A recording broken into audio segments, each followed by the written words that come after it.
हम integrating factors की मदद से डिफरेंशियल इक्वेशंस को सॉल्व कर रहे हैं। हमने इंटीग्रेटिंग फैक्टर मालूम करने के दो मेथड जो हैं वो सीखे हैं। हमने कहा यह है कि अगर differential equation m d x plus n d y equals to zero type की हो और एग्जैक्ट ना हो, यानी एम वाई और एन एक्स इक्वल ना आ रहे हों, तो m Y minus N x over n मालूम करें। अगर इसमें से वाई एलिमिनेट हो जाए, एक्स का फंक्शन आ जाए, तो ई की पावर में इसको इंटीग्रेट कर लें। ये जो एक्सप्रेशन म्यू आएगी ये हमारा इंटीग्रेटिंग फैक्टर होगा और डिफरेंशियल इक्वेशन को इससे मल्टीप्लाई करने पे एग्जैक्ट बन जाएगी। और अगर ये रूल कामयाब ना हो तो रूल 2 है, उसमें है इनका आर्डर तब्दील कर दें, n x minus m y, और एम से डिवाइड कर दें। अगर इसमें से एक्स ख़त्म हो जाए, इंडिपेंडेंट ऑफ एक्स हो जाए, तो जो भी एक्सप्रेशन आए उसकी इंटीग्रेशन वाई के रिस्पेक्ट से करें, ई की पावर में लिखकर ये म्यू आ जाएगा। म्यू से मल्टीप्लाई करने पे डिफरेंशियल इक्वेशन एग्जैक्ट बन जाएगी और एग्जैक्ट डिफरेंशियल इक्वेशन को सॉल्व करना हमने सीखा हुआ है। तो एक और क्वेश्चन इस तरह का करते हैं और फिर उसके बाद एक नया रूल भी सीखेंगे। क्वेश्चन नंबर 7 है एक्सरसाइज 9.5 का। ये आपके सामने डिफरेंशियल इक्वेशन है। क्वेश्चन की डिमांड ये है कि आपने इसको इंटीग्रेटिंग फैक्टर की मदद से सॉल्व करना है। पहले चेक करते हैं एग्जैक्ट है या नहीं है। उसके लिए m लेते हैं हमारे पास। इस वक्त हमारे पास जो m है वो dx के साथ वाली expression x square plus y square plus 2x है, और जो n है dy के साथ वाली एक्सप्रेशन वो 2y है। ये जो m है इसका पार्शियल डेरिवेटिव हमने विद रिस्पेक्ट टू y मालूम करना है। my कैलकुलेट करते हैं। एक्स स्क्वेयर का डेरिवेटिव 0 हो जाएगा, वाई स्क्वेयर का 2y हो जाएगा और 2x का भी 0 हो जाएगा, क्योंकि y के रिस्पेक्ट से पार्शियल डेरिवेटिव कैलकुलेट कर रहे हैं, x कांस्टेंट होगा। यहाँ से nx कैलकुलेट करते हैं, ये 0 आ गया। इसमें x है ही नहीं, 2y कांस्टेंट है, कांस्टेंट का डेरिवेटिव 0 आ गया। my और nx सेम नहीं आए, इसका मतलब है ये एग्जैक्ट डिफरेंशियल इक्वेशन नहीं है। इंटीग्रेटिंग फैक्टर मालूम करने की कोशिश करते हैं। उसके लिए रूल 1 या रूल 2 दोनों में से कोई भी रूल अप्लाई करना हो, पहले हमेशा हम m Y minus N x calculate कर लेते हैं। 2y में से 0 को माइनस किया, हमारे पास M Y minus N X की वैल्यू 2y आ गई। रूल 1 अप्लाई करने की कोशिश करते हैं। रूल 1 में m Y minus N x को डिवाइड करेंगे n से। हमने m Y minus N x जो 2y आया है इसको n यानी 2y से डिवाइड किया और हमारे पास 1 आ गया। और हम चाहते ये थे कि इंडिपेंडेंट ऑफ y आ जाए। ठीक है, हमारे पास जो एक्सप्रेशन आई है वो इंडिपेंडेंट ऑफ y है, उसमें 1 नहीं है। आप इसको कह सकते हैं ये सम फंक्शन ऑफ x है। याद रहे, ज़रूरी नहीं है कि इसमें ज़रूर x आए, ज़रूर ये फंक्शन ऑफ x बने। कंफर्म बात क्या है कि इसमें y ना आए तो हम इसे फंक्शन ऑफ x कह सकते हैं। 1 के साथ आप x की पावर 0 लिख सकते हैं और कह सकते हैं ये फंक्शन ऑफ x है। रूल 1 अप्लाई हो गया। अब हम रूल 1 के मुताबिक म्यू मालूम कर सकते हैं। म्यू मालूम करते हैं। म्यू का क्या फार्मूला है? म्यू होगा e की पावर में, ये जो आंसर आया है इसका integral with respect to x। याद रहे इसमें x है या नहीं है, ये फंक्शन ऑफ x ही लेना है, इसकी integration with respect to x ही करनी है। e की पावर में 1 dx और 1 का इंटीग्रल x आ गया, ये हमारे पास म्यू आ गया। इस म्यू से जब हम इक्वेशन 1 को मल्टीप्लाई करेंगे, इसको इक्वेशन 1 का नाम दे लेते हैं, तो ये हमारे पास एग्जैक्ट डिफरेंशियल इक्वेशन बन जाएगी।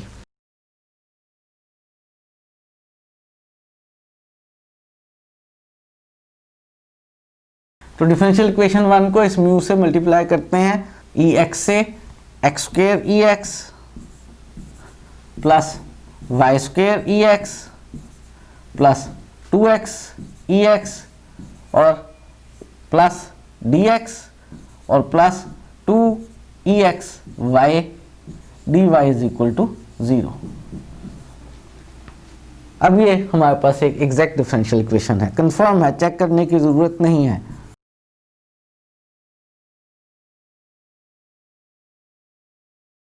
अगर ये एग्जैक्ट डिफरेंशियल इक्वेशन है तो इसे एग्जैक्ट डिफरेंशियल इक्वेशन वाले मेथड से सॉल्व करते हैं। एग्जैक्ट डिफरेंशियल इक्वेशन वाले मेथड में हम पहली रकम की integration with respect to x करने के बाद दूसरी रकम में से वो टर्म्स लेकर जिनमें x नहीं है इंटीग्रेशन करके सम करके इक्वल टू सी लिख सकते हैं, या दूसरी रकम की इंटीग्रेशन y के रिस्पेक्ट से करने के बाद पहली एक्सप्रेशन में से वो टर्म लेकर जिनमें y नहीं है उनकी इंटीग्रेशन x के रिस्पेक्ट से ऐड कर इक्वल टू सी लेकर जब हमारे पास इक्वेशन बनेगी तो वो इसका जनरल सोल्यूशन होगा। दोनों में से कोई सा मेथड भी अडॉप्ट किया जा सकता है। तो मैं इसका जनरल सोल्यूशन कर रहा हूँ और सॉल्व करने के लिए मैं पहली रकम की इंटीग्रेशन x के रिस्पेक्ट से y को कांस्टेंट समझते हुए कर रहा हूँ। पहली टर्म ये जो m dx है इसकी इंटीग्रेशन यानी x square ex plus y square ex plus 2x ex dx इसकी integration with respect to x plus इसमें से वो टर्म्स जिनमें x नहीं है। इसमें चूंकि हमारे पास इस वक्त एक ही टर्म है और उस एक टर्म में भी x मौजूद है, इसका मतलब है हमने इसकी इंटीग्रेशन नहीं करनी है। प्लस दूसरे अल्फाज में आप कह लें 0 लिख सकते हैं और इक्वल टू राइट साइड पे c, सेकंड टर्म में कोई इंटीग्रेशन इन्वॉल्व नहीं हो रही है इसलिए मैंने उसे 0 लिख लिया है। आप चाहें तो उसे c भी लिख सकते हैं या ना लिखें, एक ही जैसी बात है।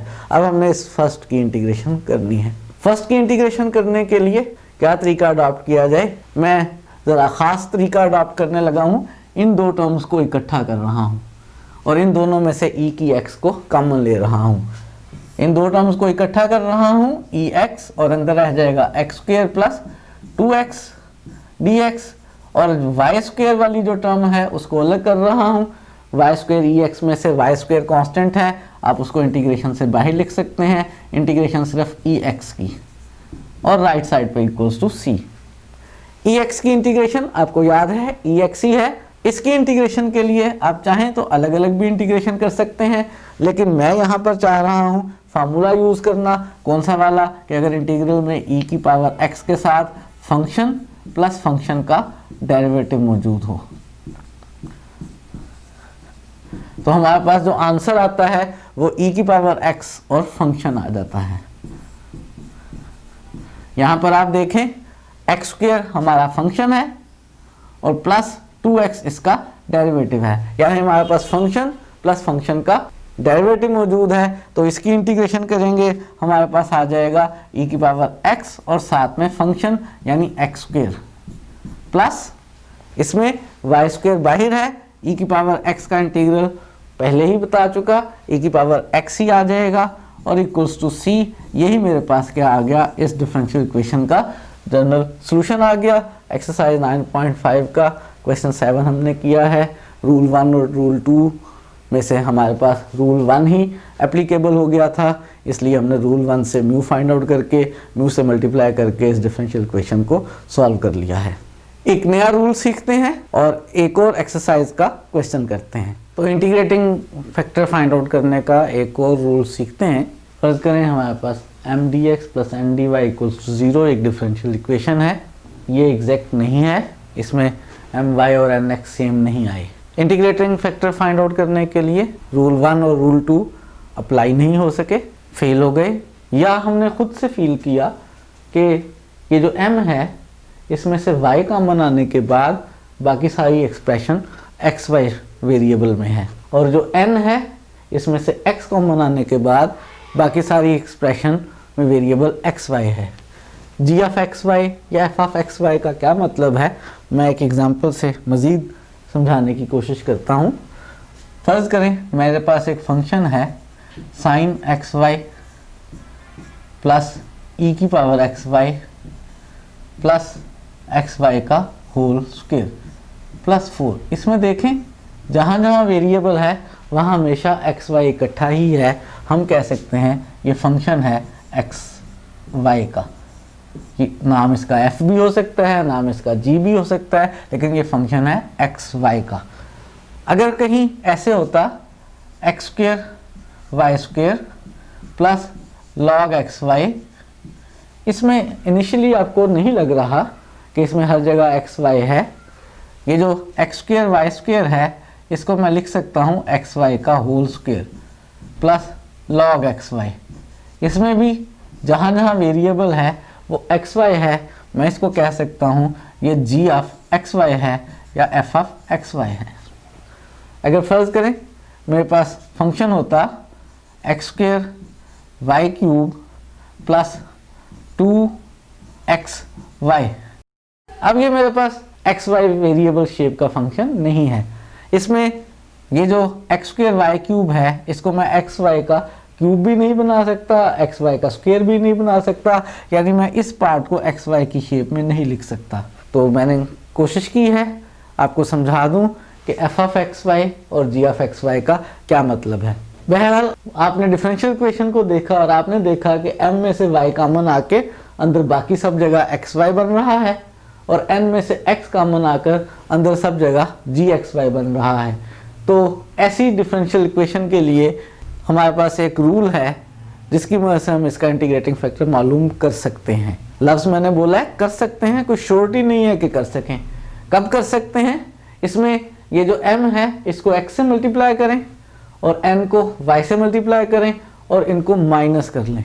अगर माइनस करके नॉन ज़ीरो नंबर आ जाए, माइनस करके कैसा नंबर आ जाए, नॉन ज़ीरो नंबर आ जाए, तो म्यू यानी इंटीग्रेटिंग फैक्टर इसका रेसिप्रोकल है।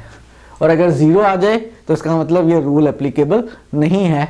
गो के m और n इस स्पेशल शेप के हैं लेकिन फिर भी ये रूल एप्लीकेबल नहीं है। इस रूल से इंटीग्रेटिंग फैक्टर मालूम कर सकते हैं अगर xm माइनस yn जो है वो नॉन ज़ीरो आए और इसी का रेसिप्रोकल इंटीग्रेटिंग फैक्टर होगा। और ये बात तो आपको पहले से मालूम है कि अगर म्यू इंटीग्रेटिंग फैक्टर है तो गिवन डिफरेंशियल इक्वेशन को जब आप म्यू से मल्टीप्लाई करेंगे तो जो नई डिफरेंशियल इक्वेशन बनेगी वो एग्जैक्ट डिफरेंशियल इक्वेशन होगी और आप उसको एग्जैक्ट वाले किसी भी मेथड से सॉल्व कर सकते हैं।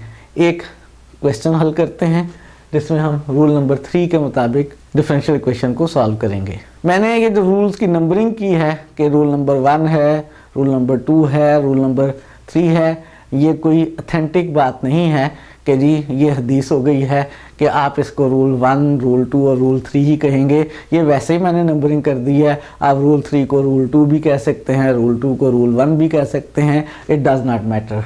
बहरहाल एक क्वेश्चन करते हैं और एक डिफरेंशियल इक्वेशन को सॉल्व करते हैं जिसमें इंटीग्रेटिंग फैक्टर मालूम करेंगे इस रूल का इस्तेमाल करते हुए। एक्सरसाइज 9.5 का क्वेश्चन नंबर 9 है। हमने डिफरेंशियल इक्वेशन को सॉल्व करना है। डिफरेंशियल इक्वेशन आपके सामने लिखी हुई है। उसने कहा है इंटीग्रेटिंग फैक्टर मालूम करके सॉल्व करें। सबसे पहले हम कोशिश करते हैं, चेक करते हैं, हो सकता है ये एग्जैक्ट हो और हमें इंटीग्रेटिंग फैक्टर मालूम ही ना करना पड़े और सॉल्व हो जाए। तो सबसे पहले इसका एग्जैक्ट होना चेक करते हैं। इस डिफरेंशियल इक्वेशन में जो हमारे पास dx के साथ है वो सारा m है, वो इस वक्त 3y प्लस 4xy स्क्वेयर है। जो dy के साथ है वो हमारा n है और वो n इस वक्त हमारे पास 2x plus 3x square y है। इस m का पार्शियल डेरिवेटिव my कैलकुलेट करते हैं, y के रिस्पेक्ट से डिफरेंशिएट करते हैं। 3y का 3 हो जाएगा, 4xy स्क्वेयर में x कांस्टेंट है, y स्क्वेयर का 2y, तो ये प्लस 8xy हो जाएगा। ये हमारे पास my आ गया। nx कैलकुलेट कर लेते हैं, पार्शियल डेरिवेटिव x के रिस्पेक्ट से। 2x में x का 1 तो 2 डेरिवेटिव आ गया, 3x स्क्वेयर y में 6xy आ गया। आप देख सकते हैं my और nx सेम नहीं आए, यानी एग्जैक्ट डिफरेंशियल इक्वेशन नहीं है। रूल 1 की ट्राई कर लें, रूल 1 फेल हो जाएगा, आप रूल 1 से म्यू नहीं निकाल सकेंगे। रूल 2 को भी ट्राई करके देख लें, रूल 2 भी फेल हो जाएगा, आप उससे भी म्यू नहीं मालूम कर सकेंगे। आप इस डिफरेंशियल इक्वेशन को अगर देखते हैं तो आप फील करते होंगे कि यहाँ से y कॉमन आएगा और y कॉमन आने के बाद अंदर सारी एक्सप्रेशन xy बन जाएगी। यानी ये जो m है, इस m में से अगर मैं y कॉमन ले लूँ तो y कॉमन लेने के बाद 3 प्लस 4xy है। y कॉमन लेने के बाद बाकी जो फंक्शन बना है, बाकी फंक्शन किस शेप का है, बाकी फंक्शन में वेरिएबल क्या है, xy वेरिएबल है। और ये जो n है, इस n में से आप देखें x कॉमन लेने के बाद अंदर रह जाएगा हमारे पास 2 प्लस 3xy, यानी ये भी xy फंक्शन बन रहा है x कॉमन आने के बाद। रूल 3 का जो पहला स्टेप है कि जी m की shape y f of xy होनी चाहिए और n की shape x g of xy होनी चाहिए, वो सेटिस्फाई हो रही है। नेक्स्ट रूल 3 में हमने देखना ये है कि क्या xm माइनस yn 0 तो नहीं है, यानी हमें xm माइनस yn कैलकुलेट करना है। इस m को x से मल्टीप्लाई करना है, ये हो जाएगा मेरे पास xy इंटू 3 प्लस 4xy, और जो n है उसको मुझे y से मल्टीप्लाई करना है, yn मेरे पास हो गया xy इंटू 2 प्लस 3xy, और मुझे मालूम करना है xm माइनस yn। अगर xm माइनस yn 0 ना आया तो रूल 3 के मुताबिक हम इंटीग्रेटिंग फैक्टर मालूम कर सकेंगे। उसके लिए पहले xm लिखा मैंने, xy into 3 plus 4xy minus yn लिखा xy इंटू 2 प्लस 3xy। इसको थोड़ा सा सिंप्लीफाई करते हैं, आप देख सकते हैं इन दोनों में से कुछ कॉमन आ रहा है। क्या कॉमन आ रहा है? xy इन दोनों टर्म्स में से कॉमन आ रहा है, xy को कॉमन ले लें। पहली टर्म में से हमारे पास xy कॉमन लेने के बाद 3 प्लस 4xy रह गया। दूसरी टर्म में से ये -2 और ये माइनस अंदर मल्टीप्लाई होगा तो -3xy रह गया।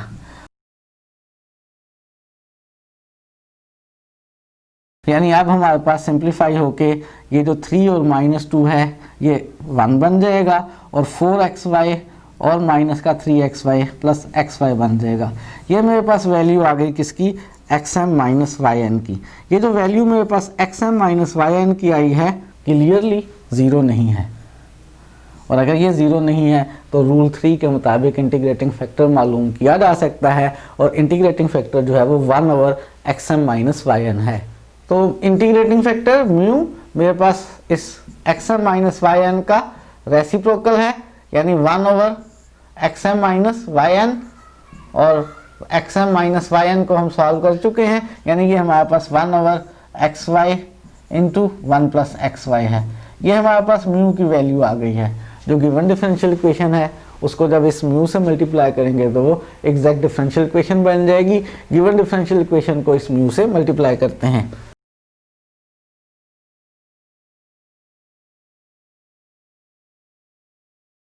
जब इसको इस म्यू से मल्टीप्लाई करेंगे, इसमें से y कॉमन भी ले लें, y कॉमन ले लिया तो 3 प्लस 4xy, फ़ायदा कॉमन लेने का ये होगा जब इससे म्यू से हम मल्टीप्लाई करेंगे, यानी 1/xy और 1 प्लस xy से मल्टीप्लाई करेंगे तो सिंप्लीफिकेशन हमारे लिए आसान हो जाएगी। dx के साथ ये एक्सप्रेशन आ गई, dy के साथ यहाँ से आप x कॉमन ले सकते हैं। x कॉमन लेने के बाद अंदर हमारे पास 2 प्लस 3xy है, और म्यू से मल्टीप्लाई कर लिया 1/xy से, 1/xy इंटू 1 प्लस xy से, यानी इससे मल्टीप्लाई कर लेंगे, ये नीचे आ जाएगा, और साथ में dy इज इक्वल टू 0 है। ये कंफर्म है कि एग्जैक्ट डिफरेंशियल इक्वेशन है। dx के साथ जो इस वक्त हमारे पास m है, उस m में y कैंसिल हो रहा है, और जो dy के साथ n है उसमें x कैंसिल हो रहा है। यानी मेरे पास सिंप्लीफाइड फॉर्म में ये आ रहा है 3 plus 4xy over x into 1 plus xy। ये मेरे पास इस वक्त m बन रहा है, साथ में इसके dx है, और plus 2 plus 3xy over y into 1 plus xy, और ये dy के साथ हमारे पास n है। और कंफर्म है, क्या कंफर्म है कि ये जो डिफरेंशियल इक्वेशन बनी है ये एक एग्जैक्ट डिफरेंशियल इक्वेशन है।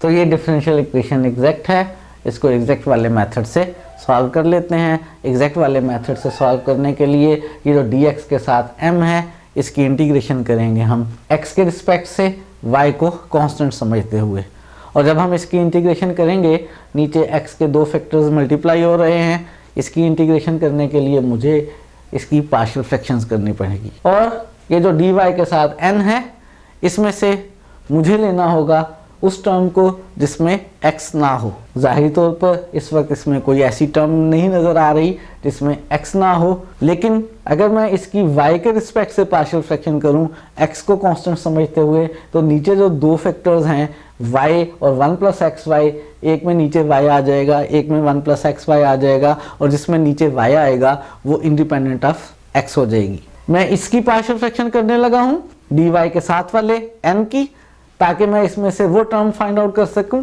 जो इंडिपेंडेंट ऑफ x है। और मैं इसकी पार्शियल फ्रैक्शन करने लगा हूं x के रिस्पेक्ट से, y को कांस्टेंट समझते हुए, ताकि मैं इसकी इंटीग्रेशन कर सकूं विद रिस्पेक्ट टू x। तो m और n दोनों की मैं पार्शियल फ्रैक्शन करने लगा हूं। पहले मैं इस n की पार्शियल फ्रैक्शन करता हूं। जो मेरे पास n है 2 + 3xy ओवर y और 1 + xy, इसकी पार्शियल फ्रैक्शन करने लगा हूं मैं with respect two variable y, x को कांस्टेंट समझते हुए y के रिस्पेक्ट से पार्शियल फ्रैक्शन करूंगा, क्योंकि मुझे इसमें से वो टर्म चाहिए जिसमें x नहीं है। एक पार्शियल फ्रैक्शन में नीचे y आ जाएगा a ओवर y, और जो दूसरी पार्शियल फ्रैक्शन है उसमें ऊपर b आ जाएगा और नीचे 1 + xy।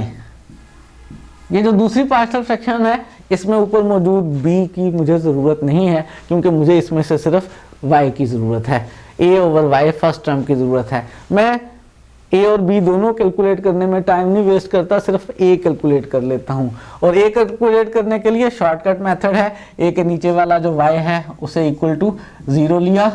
उसे जब हमने इक्वल टू 0 लिया तो y की वैल्यू 0 ही निकली। लेफ्ट साइड में y के अलावा बाकी सब जगह y को 0 पुट कर दें, y को इग्नोर कर दें इस वक्त, तो मेरे पास a का आंसर आ जाएगा 2 प्लस, यहाँ y को 0 लिखा, y हो गया नीचे, ये y तो यूज नहीं करना, 1 + xy में y को 0 लिखा तो 1 + 0 हो गया, और मेरे पास a की वैल्यू आ गई 2 ओवर 1 यानी 2। b भी इसी तरह से मालूम किया जा सकता है, 1 + xy को 0 लेकर और y की वैल्यू मालूम करके, पुट करके लेफ्ट साइड में 1 + xy के अलावा बाकी जगहों पर तो b मालूम हो जाएगा, लेकिन मुझे उसकी ज़रूरत नहीं है। मैं ये a की वैल्यू यहाँ पुट करता हूँ, तो मेरे पास 2 + 3xy over y into 1 + xy equal आ गया a की जगह 2 यानी 2 ओवर y, और b फिलहाल मैंने मालूम करने में टाइम नहीं ज़ाया किया, b ओवर 1 + xy। ये मेरे पास पार्शियल फ्रैक्शन हो गई है with respect two variable y, x को कांस्टेंट समझते हुए इस सेकंड टर्म जो dy के साथ n है इसकी। इसको मैं यहाँ पुट करूँगा, इसको मैं नंबर कर लेता हूँ, इसको मैं डिफरेंशियल इक्वेशन नंबर 1 कह लेता हूँ। ये जो मेरे पास वैल्यू आई है इसको मैं 2 कह लेता हूँ। अब मैं पार्शियल फ्रैक्शन करता हूँ m dx की। ये जो dx के साथ m है वेरिएबल x के रिस्पेक्ट से, y को कांस्टेंट समझते हुए वेरिएबल x के रिस्पेक्ट से इसलिए पार्शियल फ्रैक्शन करने लगा हूँ कि नीचे x का प्रोडक्ट है। जब मैं इसकी इंटीग्रेशन करूँगा तो मुझे पार्शियल फ्रैक्शन करनी पड़ेगी, तो मैं इसकी पार्शियल फ्रैक्शन करने लगा हूँ। ये मेरे पास है 3 + 4xy over x into 1 + xy, और इसकी पार्शियल फ्रैक्शन करेंगे वेरिएबल x के रिस्पेक्ट से, y को कांस्टेंट लेते हुए। नीचे 2x के लीनियर फैक्टर्स हैं, एक के नीचे x आ जाएगा, कांस्टेंट का नाम फर्ज करें मैं ऊपर c रख लेता हूँ। दूसरी फ्रैक्शन में नीचे 1 + xy आ जाएगा, और इसमें कांस्टेंट का नाम मैंने से d रख लिया। c मालूम करने के लिए x की वैल्यू को 0 लेट कर लिया, और लेफ्ट साइड में इस x के अलावा बाकी सब जगहों पे x की जगह 0 लिखकर c की वैल्यू आ जाएगी। बाकी जगह x की जगह 0 लिखा तो 3 + 0 आ गया ऊपर। नीचे मेरे पास इस x को तो यूज नहीं किया, यहाँ x को 0 लिखा तो 1 + 0 हो गया, और राइट साइड से मेरे पास c की वैल्यू आ गई। c की वैल्यू मेरे पास 3 आ गई। और d की वैल्यू मालूम करने के लिए जो 1 + xy है उसको 0 लेट कर लेंगे। इसमें से x की वैल्यू निकालेंगे। हमारे लिए वेरिएबल x है, y को हम एज ए कांस्टेंट ट्रीट कर रहे हैं। 1 = -xy, और x की वैल्यू आ गई -1 ओवर y। तो 3 की लेफ्ट हैंड साइड में 1 + xy के अलावा बाकी सारी एक्सप्रेशन में x की जगह -1 ओवर y पुट कर देते हैं। ऐसा करने से हमारे पास d की वैल्यू आ जाएगी, और क्या होगा 3 + 4 x की जगह -1 ओवर y इंटू y, और डिनोमिनेटर में x की जगह -1 ओवर y, और 1 + xy में ये वैल्यू सब्स्टिट्यूट करने की ज़रूरत नहीं है। राइट साइड पे हमारे पास d की वैल्यू निकल आएगी। ये शॉर्टकट है d की वैल्यू मालूम करने का। ये y से कैंसिल हो गया, ऊपर आ जाएगा माइनस, और डिनोमिनेटर में आ जाएगा -1/y is equal to d, और माइनस माइनस जो है वो हमारे पास प्लस हो जाएगा और d की वैल्यू हमारे पास आ गई y। ये जो अब हमारे पास c और d की वैल्यूज आ गई हैं, इनको 3 में सब्स्टिट्यूट कर लेते हैं।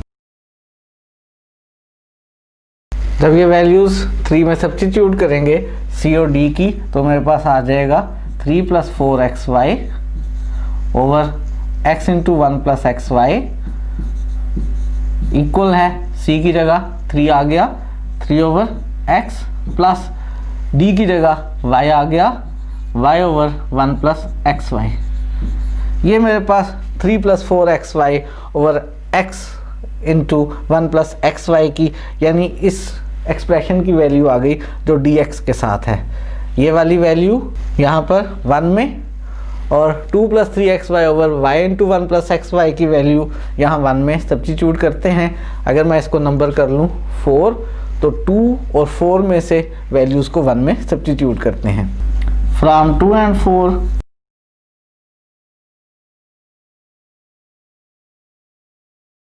2 और 4 में से वैल्यूज़ पुट करते हैं और हमारे पास 1 बन जाएगी 3 over x plus y over 1 + xy dx plus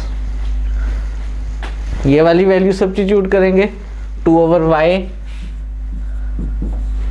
plus b over 1 + xy dy is equal to 0। तो ये डिफरेंशियल इक्वेशन हमारे पास एक एग्जैक्ट डिफरेंशियल इक्वेशन है। इसे एग्जैक्ट डिफरेंशियल इक्वेशन वाले मेथड से सॉल्व कर लेते हैं। उसके लिए इस पहली टर्म की integration with respect to x करेंगे और दूसरी एक्सप्रेशन में से वो टर्म्स लेंगे जिनमें x नहीं है, और वो पहली टर्म है जिसमें x नहीं है, दूसरी टर्म में x है। हमने b नहीं मालूम किया था, सिर्फ इसीलिए नहीं मालूम किया था कि इस दूसरी टर्म की इंटीग्रेशन हमने नहीं करनी है, इसमें x इन्वॉल्व है। तो हम इसकी इंटीग्रेशन करते हैं एग्जैक्ट वाले मेथड से। फर्स्ट पूरी एक्सप्रेशन लिख लेंगे, इस पूरी की इंटीग्रेशन करेंगे x के रिस्पेक्ट से, और इसमें हम y को कांस्टेंट समझेंगे। और सेकंड में से वो टर्म लेंगे जिसमें x नहीं है, वो फर्स्ट टर्म है। सेकंड टर्म में चूंकि x मौजूद है उसको लेने की ज़रूरत नहीं है, और इसीलिए यहाँ पर हमने जब वैल्यूज़ मालूम की थी a और b की पार्शियल फ्रैक्शन करते हुए, तो मैंने b की वैल्यू इसीलिए नहीं मालूम की थी कि मुझे यहाँ पर इस एक्सप्रेशन को लेना ही नहीं है जनरल सॉल्यूशन में। बाकी राइट साइड पर c आ जाएगा, इसको इंटीग्रेट कर लेते हैं तो हमारे पास इसका सॉल्यूशन आ जाएगा। फर्स्ट टर्म में 3 कांस्टेंट है, इंटीग्रेशन से बाहर 1 over x dx। Second term में एज इट इज़ रहने देते हैं y ओवर 1 + xy। याद रहे y को हम एज ए कांस्टेंट ट्रीट कर रहे हैं। अगर हम y को एज ए कांस्टेंट ट्रीट कर रहे हैं तो 1 + xy का डेरिवेटिव x के रिस्पेक्ट से y बनता है। नीचे फंक्शन है, ऊपर उसका डेरिवेटिव है, तो इसका आंसर log आ जाएगा। और इस थर्ड इंटीग्रल में 2 इंटीग्रल से बाहर 1 over y dy is equal to c। पहले वाले का डायरेक्ट फार्मूला, इंटीग्रल आ गया log x। दूसरे वाले में मैंने अभी आपको बताया, दोबारा दोहरा देता हूँ, नीचे फंक्शन है और ऊपर उसका डेरिवेटिव है। y को हम एज ए कांस्टेंट ट्रीट कर रहे हैं, नीचे फंक्शन और ऊपर उसका डेरिवेटिव हो तो log आंसर आ गया। और इसमें भी log आंसर आ गया log y, और जब सारे आंसर log में आ रहे हैं तो कांस्टेंट ऑफ इंटीग्रेशन को भी हम log c ही ले लेते हैं। लेफ्ट साइड पर log की प्रॉपर्टी यूज़ कर लेते हैं। 3 log के अंदर x की पावर बन जाएगा, x³ हो गया। ये second term as it is रहने देते हैं। थर्ड टर्म में भी log की प्रॉपर्टी यूज़ कर लेते हैं, तो log से पहले 2 है वो log के अंदर पावर बन जाएगा, log y² हो गया।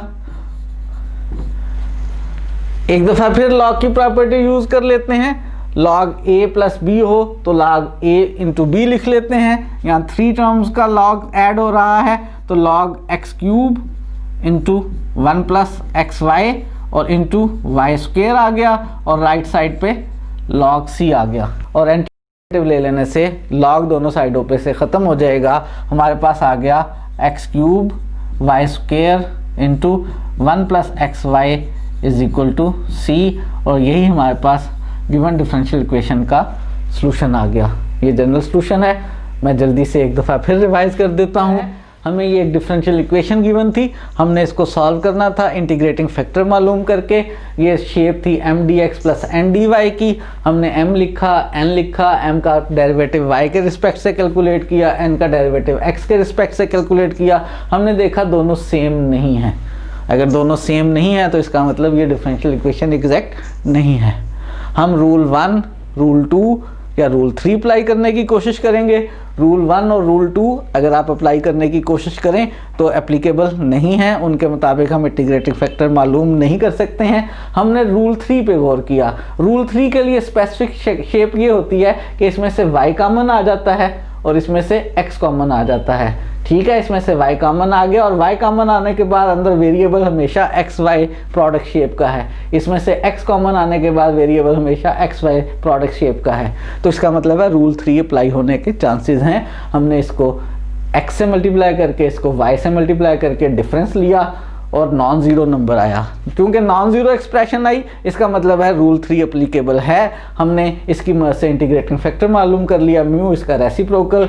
इस म्यू से हमने डिफरेंशियल इक्वेशन को मल्टीप्लाई किया, ये अब एक एग्जैक्ट डिफरेंशियल इक्वेशन बन गई। हम इसको सॉल्व करना चाहते थे एग्जैक्ट वाले मेथड से। उसके लिए फर्स्ट एक्सप्रेशन की इंटीग्रेशन करनी थी x के रिस्पेक्ट से, y को कांस्टेंट समझते हुए, और सेकेंड एक्सप्रेशन में से उस टर्म की इंटीग्रेशन करनी थी जिसमें x नहीं है। लेकिन इसमें फिलहाल एक ही टर्म है और उसमें x मौजूद है। हाँ, अगर हम इसकी पार्शियल फ्रैक्शन कर लें, किसके रिस्पेक्ट से?